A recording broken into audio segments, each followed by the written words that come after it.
Welcome to Triad Next Level Training. Now on to today's topic.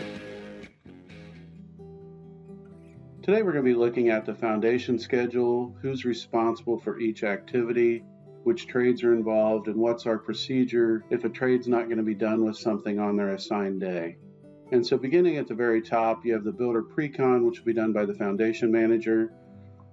He's going to come out, make sure that there's nothing special on that lot that's needed. Maybe there's a step down, something of that nature. The electrical locates would be called in by the electrician. Just like any of our schedules, if you click on the vendor, if you're uncertain of who's supposed to do something, you click on it. It's going to say, this is M&S Electric, and they would call in the locates. The plumber would call in their locates. The next item, the call to set water meters, that's going to move around a little bit depending on your municipality. The foundation manager is going to move that out to the appropriate time in the foundation schedule if it can be put in during the foundation.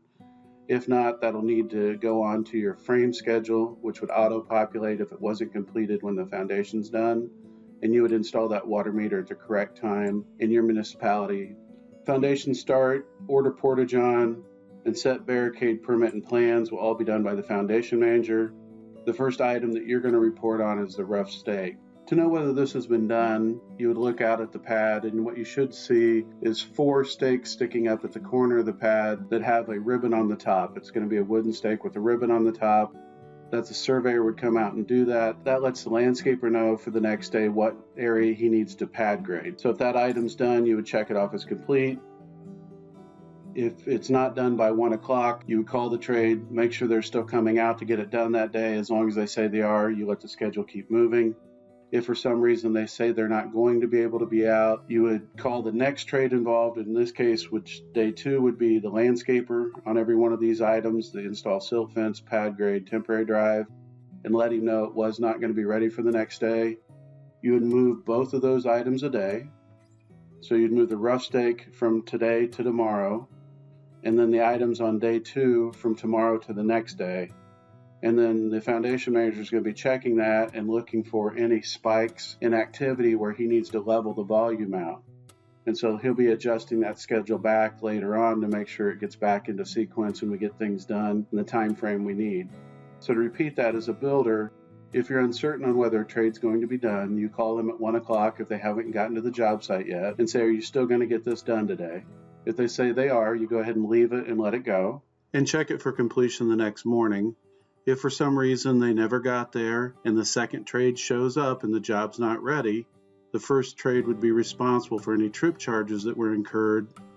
Then you would reach out to the foundation manager and let him know what happened and adjust the schedule accordingly. If they're not going to be able to get there and they tell you that, you would go ahead and move that trade out a day, and then you would move the next trade that's coming the following day out a day. And then from there, the foundation manager will readjust the schedule. Moving down into day 2, you have install silt fence, the types of things that you'd be looking for on it.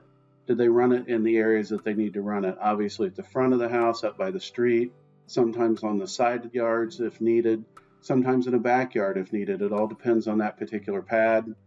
If you're building next to an existing home, you may have to have some silt fence right on the side yard to make sure that you don't have any of the dirt that goes from that into the finished landscaping on the house next door. Now, if it's just going from a pad to another pad, you don't necessarily have to have protection there, but you want to look to make sure that it is in where it needs to be installed.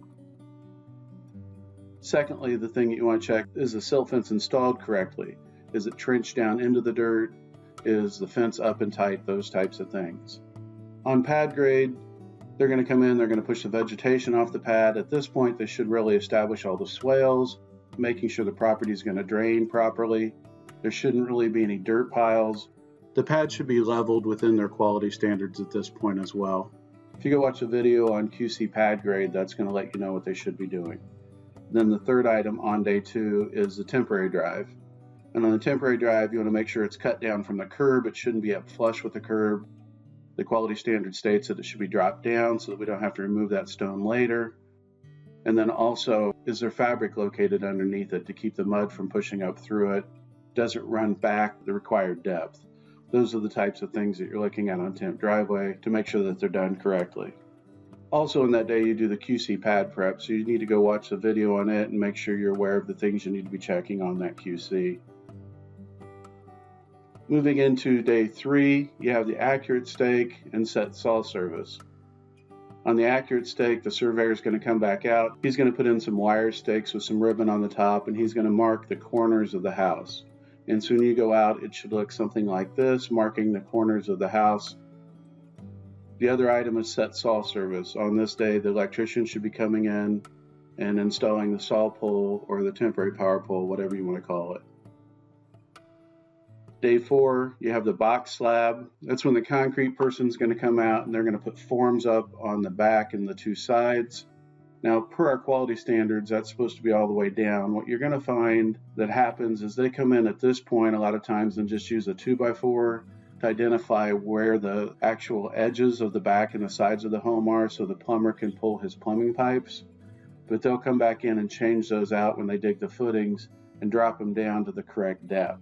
So you may not be seeing at this point where they're all the way down on the ground at one point like the quality standard says. You're also going to be doing the QC electrical saw pole. There's also a video on that you need to watch. Also on day 4, you're going to have the saw service inspection passed. Depending on your municipality, you would know that in different ways. Some municipalities put a sticker on the panel. Others you need to check online. And in others, you'd have to check with the trade partner to see if the inspection passed, because they're the only ones that can look it up.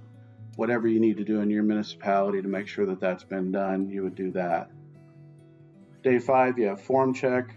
In the triad, we don't perform this item, so you would just check it off as being completed. Day 5, you're also doing the underslab plumbing and installing the sewer and water, which is your plumber. They'll come out and they're going to do the underslab plumbing inside the box, and then they're also going to run the sewer and water out to the street. You would check on this day the QC underslab plumbing if they're complete. If not, you may need to check that the next day. But again, you go watch the QC video on how to complete that. Moving on to day 6, underground water and sewer past inspection, underslab past inspection. You would need to check with the municipality or the trade partner to see if they passed inspection or not, depending on your situation. Day 7, prep slab, call for slab inspection and subgrade verification. On this day, they come in and they dig the footings around the perimeter. They'll replace the form boards a lot of times at this point. They'll also make sure that they have everything prepped, meaning they put in the fill material that they need. They put in the visqueen. The concrete person will schedule the soils engineer to come out and do the subgrade verification. What'll happen there is they come out and they do testing to make sure that we have the proper compaction. If we don't have proper compaction, we may need to overdig an area to where we have proper compaction, but that's their responsibility to make sure that's been scheduled. Day 8, builder QC 0. You don't need to worry about filling that out. That's something the foundation manager will get the information that he needs from the trade to verify that that's been completed. So you would just let him complete that and you would keep moving on. But you would do the QC monoslab prep, which you'd be checking all the things on it that you can watch on the video. Slab inspection passed is something that varies per municipality. Some come out and actually do the inspection. Others accept the engineer letter and then pass it upon getting that. You would need to check with the foundation manager to know for sure how it works in your municipality. Day 9, they would come in and pour the slab, pour the garage floor.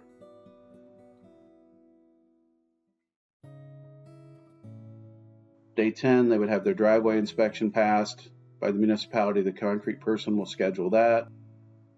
All foundation trades will call in their own inspections. So anything that you have on here, they call it in. If you can't check it through the website, then you'd have the trade check it and let you know whether it's passed or not. You need to follow up to make sure it has passed.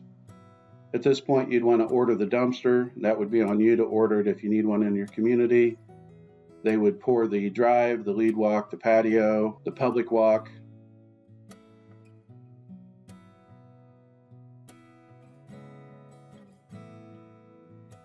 Also on day 10, the QC concrete and the exterior flat work QC would be done by the foundation manager. unless he needs you to do it. There are 2 videos on those you need to go watch on concrete and flat work, so you are aware of what you need to check, but the foundation manager will be doing those unless he asks you to do them. Day 11, repair silt fence, which is the landscaper comes in when they're doing the rough grade. On that, what you're really looking for along the way is to make sure no one else has been negligent in tearing down the silt fence, that they haven't torn it down where they don't need to, they haven't buried the silt fence underneath dirt, those types of things. Any negligence you would hold the trade partner responsible for. But this is just to come in and make sure we're ready to move into framing with the silt fence back up and tight and ready to go and tucked in along the driveway edges.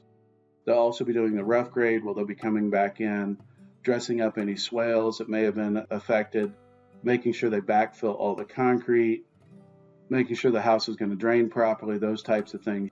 For more detailed information on the rough grade, I would encourage you to go watch the QC rough grade video, even though you won't be completing that QC unless you're asked to by the foundation manager. And once all those items are done, you check off job complete.